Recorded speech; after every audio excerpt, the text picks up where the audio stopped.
A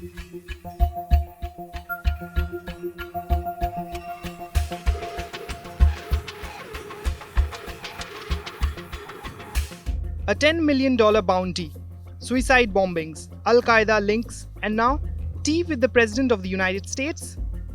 In an extraordinary turn of events, Donald Trump, on his first major foreign tour of his second term, sat down for tea in Riyadh with none other than Ahmed al-Sharaa, the man once known as Abu Mohammed al-Jolani, leader of Syria's Al-Qaeda affiliate, the al-Nusra Front.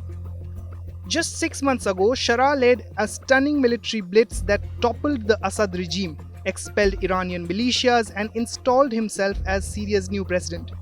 Now, he is sitting across from the president of a country which once designated him as a terrorist. The first US-Syrian presidential encounter after 25 years, sealed with Trump's dramatic move, lifting all sanctions on Syria. We are currently exploring normalizing relations with Syria's new government, as you know, beginning with my meeting with President Ahmed al-Sharaa and Secretary Rubio's meeting with the Syrian foreign minister in Turkey after discussing the situation with Crown Prince Mohammed and President Erdogan of Turkey. I am also ordering the cessation of sanctions against Syria to give them a fresh start. It gives them a chance for greatness. The sanctions were really crippling, very powerful.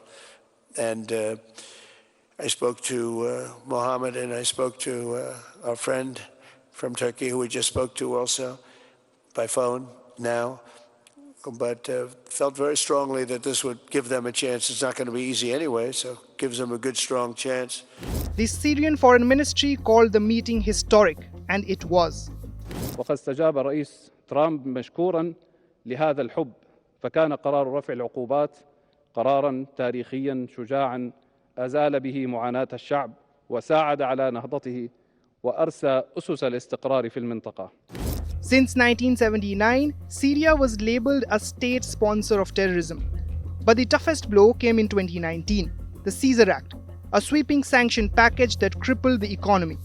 The result? By 2022, 69% of Syrians were in poverty, and over a quarter in extreme poverty, worsened by a devastating 2023 earthquake. Trump's announcement changed that in seconds. The Syrian Lira surged 27% overnight. Minister al-Sharaa broke down in tears on live TV, declaring a new phase. Billboards thanked Trump and Saudi Arabia. And ordinary Syrians expressed cautious hope.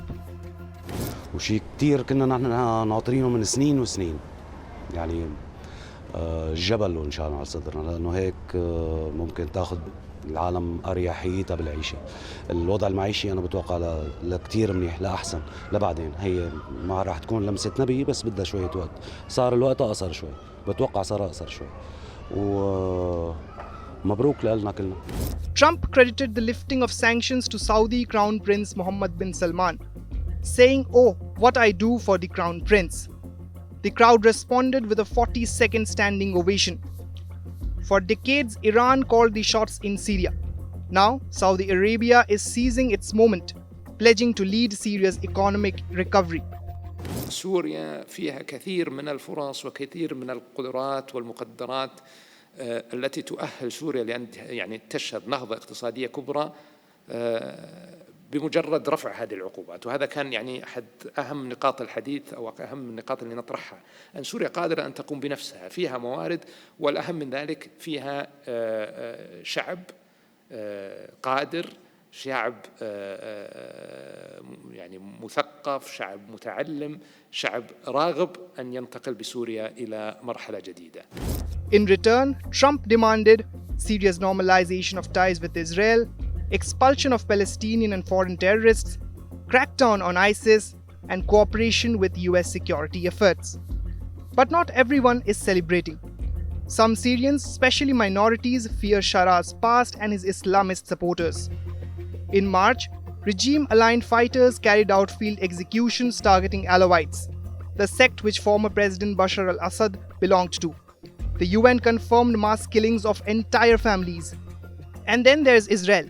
PM Netanyahu had warned Trump not to lift sanctions, fearing a resurgence of hostile militant networks. But Trump ignored the warnings. Netanyahu retaliated by launching deep ground incursions into Syria, seizing Mount Hermon, and targeting old Assad-era weapons stockpiles in hundreds of airstrikes.